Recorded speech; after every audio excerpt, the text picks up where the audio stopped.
Yes तो hello everyone, Rahul यार। आज हम देश पांडे फैमिली मर्डर केस के बारे में बात करने वाले हैं। इस केस को एक ऐसे मास्टरमाइंड ने अंजाम दिया था जिसका सपना था एक ही पल में यानी कि रातों रात अमीर बनने का। तारीख 19 जून 2011, शहर इंदौर, इलाका श्रीनगर, जहां पर एक ही परिवार में रहने वाली 3 महिलाओं की हत्या बहुत ही बेरहमी से कर दिया गया। ये एक ऐसी घटना थी जिसे rarest of the rare case का नाम दिया गया। इसी के साथ ये देश का एक ऐसा केस बना जिसमें पहली बार किसी महिला को धारा 302 के तहत दोषी ठहराया गया और उसे फांसी की सजा सुनाई गई। साथ ही इस केस में एक के बाद एक ऐसे खुलासे होते गए जिस पर यकीन करना मुश्किल है। आखिर कौन है जो अमीर बनने के लिए एक ही परिवार की पूरी पीढ़ी को खत्म कर दिया? क्या है इस ट्रिपल मर्डर केस की कहानी? अभी तक इस केस में क्या कुछ हुआ है, मैं इस वीडियो में आगे डिटेल में बताऊंगा। ये कहानी है इंदौर शहर में रहने आई 42 साल की मेघा देशपांडे की, जो एक वर्किंग वुमेन थी और वो एक MLM यानी कि मल्टी लेवल मार्केटिंग में काम करती थी। आपने MLM बिजनेस के बारे में तो सुना ही होगा, जिसमें बहुत सारी कंपनी अपनी मेंबर बनाते हैं और उस मेंबर में जितने सारे लोग जुड़ते जाते हैं उतनी ही कमाई होती जाती है।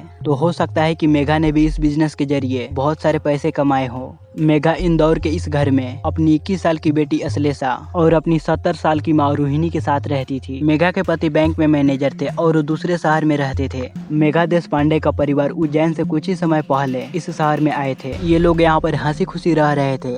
मेघा को कीमती गहने जेवरात पहनने का बहुत ही बड़ा शौक था, इसीलिए वहाँ जब भी अपने घर से बाहर जाती तो वहाँ गहनों को पहन कर ही बाहर जाती। एक दिन मेघा इन्हीं गहनों जेवरात को पहनकर एक शॉपिंग मॉल में गई। यहाँ पर लोगों की बहुत बड़ी भीड़ थी। हर कोई यहाँ शॉपिंग करने और घूमने के लिए आए हुए थे। इसी बीच इस मॉल में मेघा की मुलाकात 23 साल की लड़की नेहा वर्मा से हुई। नेहा दिखने में जितनी सुंदर थी उतनी ही वहाँ खुशमिजाज टाइप की लड़की थी। उसे नए नए दोस्त बनाना बहुत अच्छा लगता था। नेहा का एक बॉयफ्रेंड था जिसका नाम राहुल था। दोनों एक दूसरे से बहुत ही ज्यादा प्यार करते थे और दोनों शादी भी करना चाहते थे, मगर दोनों की आर्थिक स्थिति ठीक नहीं थी। नेहा के पिता एक बैंक चलाते थे, इसीलिए नेहा के घर में हर वक्त पैसे का अभाव रहता था। नेहा और उसके बॉयफ्रेंड के अरमान एक ही जैसे थे।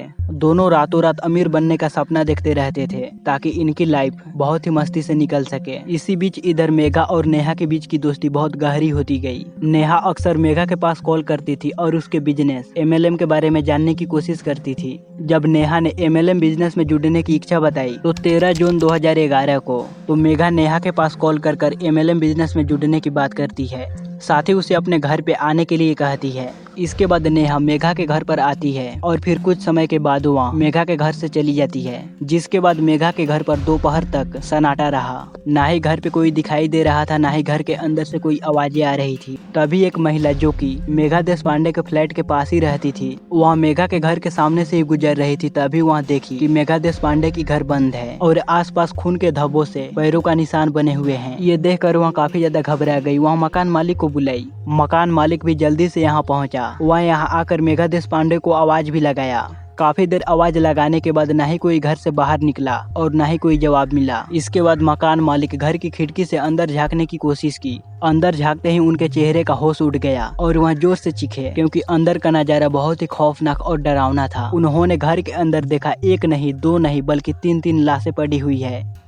ये लाशें मेघा, उनकी बेटी अश्लेषा और उनकी माँ रोहिणी की थी। ये नज़ारा देखते ही तुरंत मकान मालिक पुलिस के पास कॉल किए और उन्हें इन वाकया के बारे में बताए। खबर मिलते ही पुलिस वाले जल्दी से यहाँ पर पहुँचे। अब ये बात धीरे धीरे लोगों तक पहुँचने लगी तो उनके घर के बाहर भीड़ जमा होनी शुरू हो गई। इसी बीच पुलिस जब घर के अंदर गई तो इन सारी वाकया को देखकर उनका भी दिल पसीज गया, क्योंकि एक ही परिवार की 3 महिलाओं की हत्या की गई थी, जिसमें माँ, बेटी और नानी शामिल थी। वहीं इस केस में सबसे बड़ा क्लू पुलिस के हाथ लगा। दरअसल पुलिस को क्राइम स्पॉट पे 2 बुलेट सेल मिली। इसके बाद पुलिस अपना इन्वेस्टिगेशन किए तो मालूम पड़ा कि मेघा देशपांडे की मौत सर पे गोली लगने की वजह से हुई है, मगर मेघा के सर पे एक ही गोली लगी थी। दूसरी गोली किस पे चलाई गई थी ये देखने के लिए पुलिस तीनों लाशों को पोस्टमार्टम के लिए भेजे। जब पोस्टमार्टम की रिपोर्ट आई तो मालूम पड़ा कि मेघा देशपांडे की बेटी और उनकी माँ की हत्या शरीर पे चाकू मारने की वजह से तो हुई है, मगर शरीर पे 1 या 2 बार चाकू के वार नहीं हुए हैं, बल्कि कई बार उनके शरीर पे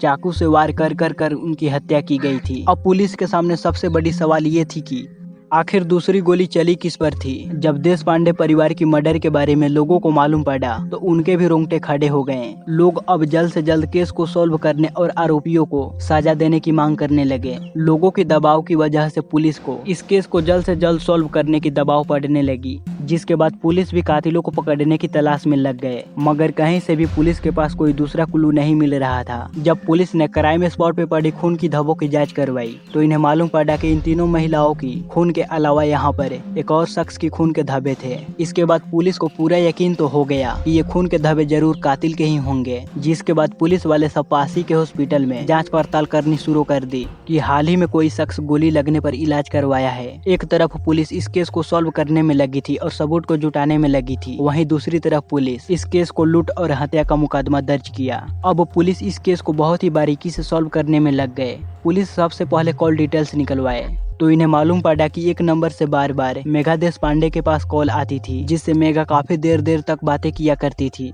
पुलिस ने इस नंबर की जांच की तो इन्हें मालूम पड़ा कि ये नंबर किसी और का नहीं बल्कि नेहा वर्मा का है। पुलिस को नेहा के ऊपर शक तो हुआ, मगर नेहा के खिलाफ एक भी सबूत नहीं था। पुलिस के पास सबूत जुटाने और गुनहगार तक पहुंचने का सिर्फ एक ही रास्ता था, नेहा के बारे में पता लगाना, क्योंकि उन्हें यही एक छोटा सबूत मिला था जो पुलिस को देश पांडे परिवार की कातिल तक पहुंचा सकता था। अब पुलिस नेहा वर्मा के बारे में पता लगानी शुरू की और उसके लोकेशन को ट्रैक करने लगे। जब पुलिस वालों को मालूम पड़ा कि नेहा एक एटीएम के पास है तो पुलिस वाले भी उसी लोकेशन पे पहुंचे। अब जैसे ही नेहा एटीएम के अंदर गई तो पुलिस वाले सब यहाँ आकर नेहा को पकड़ लिए। पुलिस ने नेहा को हिरासत में लेने के बाद उसे काफी सारी पूछताछ की, मगर नेहा ने कुछ नहीं बताई। इधर पुलिस एक और शख्स को पकड़े जो मर्डर वाले दिन एक झूठी एफआईआर लिखवाई थी और उस शहर के एक हॉस्पिटल में अपना इलाज करवा रहा था। जब इस शख्स के बारे में थोड़ी जांच पड़ताल हुई तो पुलिस वालों को मालूम पड़ा कि ये कोई और नहीं बल्कि नेहा वर्मा का प्रेमी राहुल है, जिसके पैर में गोली लगी हुई थी। पुलिस का शक यकीन में तब बदला जब इन्हें मालूम पड़ा कि देश पांडे परिवार की घर पे जो हमें खून मिली थी वो किसी और का नहीं बल्कि राहुल का ही है। इसके बाद पुलिस दोनों से सख्ती के साथ पूछताछ शुरू की, तब जाकर दोनों ने अपनी गुनाह को कबूल किया। दोनों से पूछताछ के दौरान एक के बाद एक कई सारे राज खुलते गए।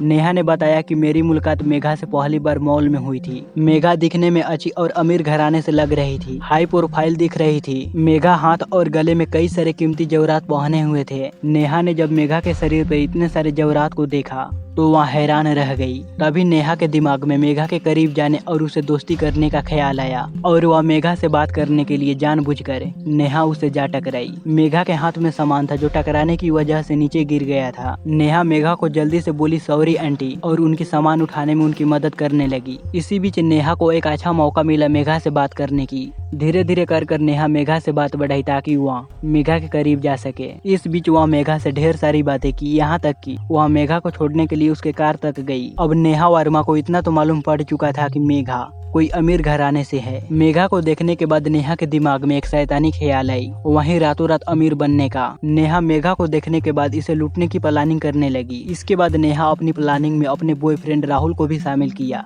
नेहा ने राहुल को बताया कि मेरी एक ऐसी महिला से बातचीत होती है जो बहुत ही ज्यादा अमीर है, उनके घर पर केवल महिलाएं रहते हैं, उनसे मेरी काफी अच्छी दोस्ती भी है। अब ये सारी बातें जानने के बाद राहुल के खोपड़ी में भी वही ख्याल आया, रातों रात अमीर बनने वाला। राहुल कहा कि ये तो अच्छी बात है कि घर में केवल महिलाएं हैं, तो क्यों ना हमें लूटपाट करनी चाहिए, क्योंकि हमारी आर्थिक स्थिति भी बहुत ही खराब है, ताकि हम लोग शादी के बाद अच्छे से रह पाए, हम दोनों को ज्यादा मेहनत भी न करनी पड़े। इसके बाद राहुल इस वाकया का अंजाम देने के लिए प्लानिंग करने लगा। राहुल को लग रहा था कि लूटपाट करने के लिए हमें मेघा की फैमिली को मारना पड़ेगा ताकि कोई भी हमारे खिलाफ बोल ना पाए, मगर इन दोनों के पास मेघा को मारने के लिए कोई गन नहीं थी। गन के लिए राहुल ने मदद मांगी रोहित से, क्योंकि रोहित के पास एक गन थी और रोहित राहुल का दोस्त था और वह उम्र में नेहा और राहुल से काफी बड़ा था।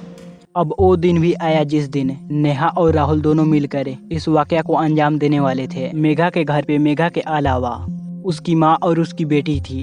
घटना वाले दिन नेहा ने मल्टी लेवल मार्केटिंग का बहाना बनाया ताकि वह इस जरिए मेघा के घर पे जा सके। काम के सिलसिले में नेहा मेघा के घर पे पहुंची। वह मेघा से फॉर्म लेकर भरने भी लगी, मगर इस फॉर्म को भरना कैसे है इसके लिए वह मेघा को कहे कि पास ही में मेरा दोस्त रहता है और मैं उसे यहाँ बुलाकर उसकी मदद से इस फॉर्म को भरना चाहती हूँ। इसके बाद नेहा अपने दोस्त के पास कॉल की। प्लान के मुताबिक राहुल और रोहित मेघा के घर पे आए। घर के अंदर आते ही रोहित अपनी गन निकाली और मेघा को डराने लगे और फिर बिना सोचे समझे मेघा को बहुत ही करीब से गोली मारी, जिससे मेघा की मौत वहीं हो गई। रोहित ही वो पहला शख्स था जिसने मेघा पर गोली चलाई। अब गोली की आवाज सुनकर अश्लेषा और उनकी नानी दौड़ी दौड़ी वहां पहुंची, जिसके बाद इन लोगों ने अश्लेषा को डरा धमका कर इसकी एटीएम ली और इसे एटीएम का पिन पूछ लिए। इसके बाद रोहित ने अश्लेषा और उसकी नानी को मारने की कोशिश की, मगर ये जल्दबाजी में गोली राहुल के पैर में जा लगी, जिसके बाद इन लोगों ने चाकू से मार मार कर इनकी हत्या कर दी। इसके बाद ये लोग यहाँ से निकलने से पहले 1.5 लाख रुपए, 5 लाख रुपए तक का कीमती गहना और एटीएम कार्ड लेकर यहाँ से फरार हो गए। ये वही एटीएम कार्ड था जिसे नेहा पैसे निकालने के लिए जा रही थी और पुलिस ने दबोच लिया। इसी एटीएम कार्ड के जरिए पुलिस ने नेहा को पकड़ा था।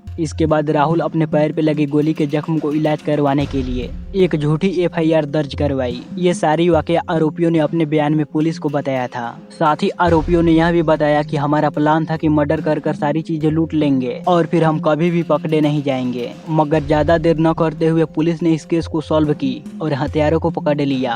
अब ये बात धीरे धीरे कर लोगों तक पहुंच गई कि देशपांडे परिवार के कातिल पकड़े गए, जिसके बाद लोगों ने इन्हें कड़ी से कड़ी सजा देने की मांग करने लगे।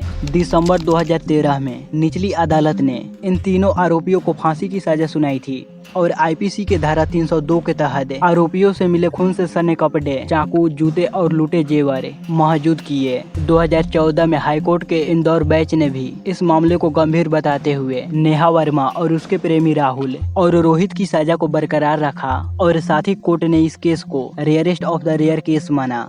नेहा वर्मा आजकल इंदौर सेंट्रल जेल में बंद पड़ी है। हाल ही में वहां जेल में रहते हुए अन्य महिला कैदियों को ब्यूटी पार्लर का कोर्स करवा रही है। गाइज, आप लोगों ने देखा कि पैसा इंसान से वो सारी वाकया करवा देता है जिसका अंत बहुत ही भयानक होता है। इसके साथ ही हम लोगों को इस केस से यह भी सीख मिलती है कि पब्लिक प्लेस पे हम लोगों को कीमती जेवरात पहन कर नहीं जाना चाहिए और किसी अनजान शख्स से एकदम सी दोस्ती नहीं करनी चाहिए। ये छोटी छोटी चीजें ही हमें सीख लेनी चाहिए, जिससे हम अपनी और अपने परिवार की सुरक्षा कर पाएं। आप लोगों को इस केस से क्या सीख मिली हमें कमेंट सेक्शन में जरूर बताइएगा।